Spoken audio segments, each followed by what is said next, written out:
mbirum wàll ñu ciy def li nga xam ne moo di reddition des comptes donc foofu peuple bi la ñuy jooyal li nga xam ni moom mooy alal ji nasaxal ci gafak ak réew mi donc peuple bi ñoom la ñuy défendre ci côté boobu tey Maître Tall est-ce que c'est normal mu jël position dem fare ci ki nga xam ne reddition des comptes moom moo ko daal di topp ba gis ay koppar ci moom mu bàyyi fa peuple bi dem fare ci ñi nga xam ni ci ki nga xam ni kookee la ñu épinglé ci boobu la mbir ñu bari dañuy poser question boobu est-ce que moom taxawaayam foofu normal na ci position bi nga xam ne amee na ko ci réew mi. waaw bon. xam nga avocat moom. métier la. oui c'est ça le problème. c'est-à-dire au fond il a le métier d'avocat. soo amee problème ñëw poser ko problème bi moom li muy def mooy nangu la défendre d'abord mais bu la nangoo défendre am na ci droit et su ñëwee di la défendre kenn mënul wax ni parce que.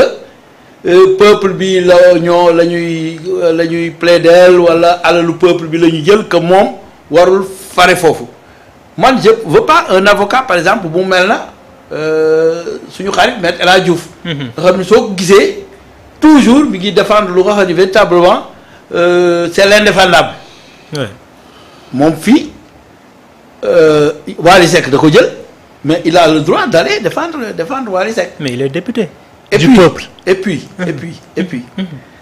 rien ne nous dit que Wally Seck n'est pas innocent.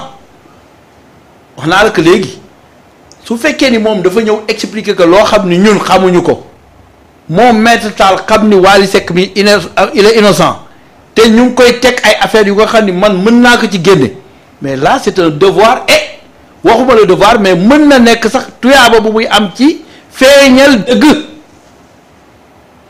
Tout dépend. su fekkee daf koy défendre ngir feeñal dëgg parce que ñun suñu bopp dafa lënt ci mbiru la Wally Seck défendre que devant le juge ba mu wóor na que non-lieu dina am mais dañ koy tàccu te mu nekk dëgg li ñuy bañ ci avocat mooy ngay défendre ay cause perdue loo xam ni wóor na li amul nga ñëw di ko défendre wala ku rey nit nga ñëw défendre ko wane ni reyul et cetera loolu am na également ci avocat. Donc il est pour le peuple mais il est pour la vérité et sa vérité moom dëggam c'est-à-dire lan la jàpp ni mooy dëgg ñun ba léegi muy kaaw Wally Seck muy kaaw même Farba muy kaa yeneen yëpp am na kaa yoo xam ni da ngay gis visiblement ni li am na moom mais am na kaa yoo xam ni dafay lay lënt c'est-à-dire da ngay bëgg ñu indi la vérité et le juge est là pour écouter les avocats mais aussi Wally Seck am na ñu koy plaider mais l'autre partie aussi am na ñu leen di plaider. Effectivement. Et c'est le juge qui va déterminer kan moo am dëgg. ñu ngi ñaan yàlla bon c'est quelqu'un qui a toujours défendu Ousmane Sonko hein. Ouais. C'est quelqu'un qu'on connaît juste. yan argument la ko Wally Seck wax ba mu ñëw ni daf koy défendre loolu xamuñu ko c'est mon ami. mënoon naa ko woo laaj ko. mais dama respecter liggéeyam dama ko respecter ci loolu donc je le laisse. avec sa conscience du ma ko critiquer parce que xaw ma ndax Wally moo def wala deful. En tout cas ce qu'il a affirmé mooy chèque la def xaw ma souvent je l'ai entendu mu ni def na chèque mënoon na jël liquide. Là aussi y a quelqu'un qui a dit liquide ak chèque ñoo yem keroog kii 2 ans. ma ni ko déet liquide ak chèque yawul liquide ça ne laisse pas de traces chèque ça laisse. Ça laisse des traces. Effectivement. te loolu. wax na ko lan la wax. Comment il s'appelle encore mon ami Tall. ba Tall di ko défendre Tall il est toujours pour la vérité bi muy défendre Ousmane Sonko était avec le peuple il est député également du peuple mais Wally fait partie du peuple c'est ça aussi le problème. Mais il a des contentieux avec l'État. Donc il a des contentieux en tant que député yaakaar naa posture député moom moo war a jël. il a des contentieux avec l'État mais il n'est pas dit qu'il a tort c'est-à-dire il est toujours présumé innocent. Oui. loolu aussi mooy problème bi. Oui. Man à sa place je ne ferai pas ça. Maître Tall. Waaw. Pourquoi? Il défend le peuple. En même temps il défend les intérêts de l'État. Aujourd'hui, quelqu'un a un problème avec l'État. Oui. Tey man ma nekk Maître Tall. Nekk président commission des lois. yàgg a défendre État. bokk ci parti au pouvoir. su ma nekkoon place am du ma ñëw ne damay défendre quelqu'un qui a un contentieux avec l'État. quelqu'un qui a un contentieux avec le peuple. Parce que dans cette histoire-là, caution bi mu déposé tey bu ñu demoon ba koy jël fan lañ koy dugal ci keesi état bi. État bi utilisé ko pour le peuple. Donc c'est l'argent du peuple. Effectivement. Donc c'est le peuple contre quelqu'un. Un membre du peuple amee dañ koy delloo xaalisam. waaw non je dis tey bu ñu demoon. ba deux possibilités. waaw dama ne tey bu ñu demoon. ba loolu amul ñu war a récupérer xaalisam. kan lañ koy jox. peuple bi c'est sûr. ah ça veut dire que tey. c'est un contentieux entre le peuple et quelqu'un du peuple. Parce que peuple bi lañu privé xaalis bu waroon dem ci peuple bi. tey yow nga ne tu es député du peuple tu dois te ranger du côté du peuple. Normalement. man de bu ma nekkoon xaw ma nag les textes. c'est ça aussi. les textes lan lañ ci wax mais dama ne man bu ma nekkoon Maître Tall du ma bokk ci avocat Wally Seck yi loolu laa gëm. oui te ñu bari moom la ñu wax. waaw. maintenant nag ban appréhension la ci am ak ban état d'esprit bi muy dem di ko défendre mais je me dis que tey ku ko critiquer am nga raison yu tax nga critiquer ko ci posture am. ci posture am. mooy effectivement. il faut nga ñu nangul nit ñi d'accordut ak moom. parce que est-ce que par exemple Wally expliqué wul ku mel na Maître Tall. ba Maître Tall c'est une supposition xam ni Wally bi il est victime de Amadou Sall. C'est-à-dire il est entré dans une histoire qu'il ne maîtrisait pas, dans une histoire bu nga xam ni moom victime la ci biir. Est-ce que Maître Tall demul ba xam loolu parce que Maître Tall lu tax mu défendre Maître Tall xam na lu ma xamul xam na lu peuple bi xamul léegi le temps lañ koy may pour xool wànnent ba nu muy mujjee gëtëm. voilà léegi nag. ce débat là. ça ce débat là. il pouvait l'éviter. oui parce que ñàkk teewaayam du yàq dara ci li xew. teewaayam fay du yokk dara ci li xew. ci du yokk dara si. li xew. si. non je dis que c'est un pool d'avocats. c'est un pôle d'avocats mais. waaw chacun joue un rôle. waaw je sais extrêmement important. je sais mais dama ne. tey il pouvait nous éviter ce débat là. oui tey il pouvait nous éviter ce débat là xam nga doyen. logique ak cohérence dafa baax ci nit. boo tegee acte rek mu susciter autant de questionnements ça veut dire que y a problème dans ce que tu as fait. effectivement et il pouvait nous l'éviter. tey xam nga tey yaa ngi nii yow yaa ngi nii. waaw di jéem a expliquer. mënoon na la éviter lii. oui ah je sais.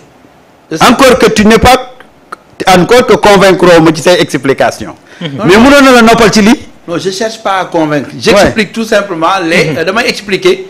ay possibilités yi.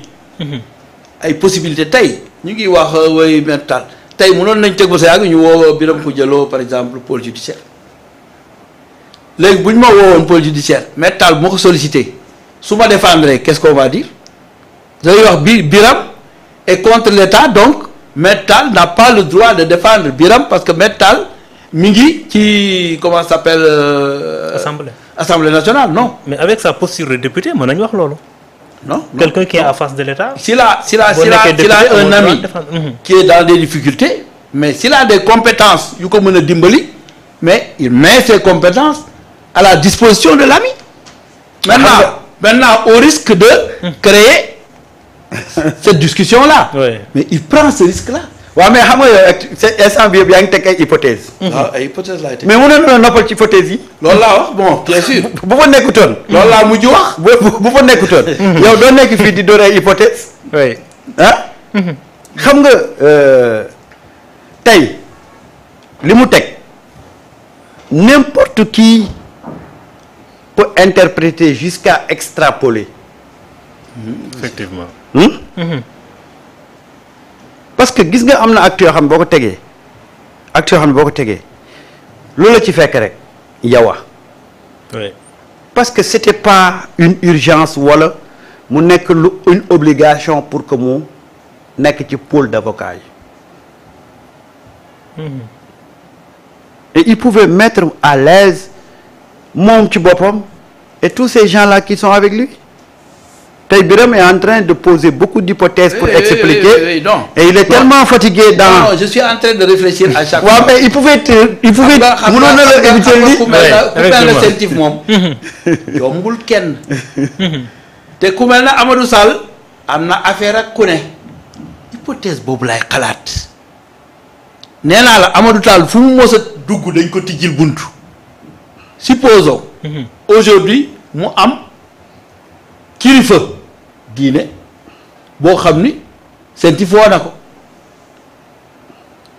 ku mel na maître Tall nekk taalibeem par exemple mu woo maître Tall ni que véritablement kaay nga défendre ma qu'est-ce qu'il va faire parce que ki ñu woo il n'est pas certain que moo def c'est ça le problème léegi su fekkee ni il n'est pas certain que moo def avocat bi bu mënee ñëw dimbali ko ba génne ko ci ba waneen ni deful mais loolu tuyaaba la sax foofu laa bëgg waxee mais je dis pas forcément que le gars est coupable. Ouais. Donc comme il n'est pas encore coupable.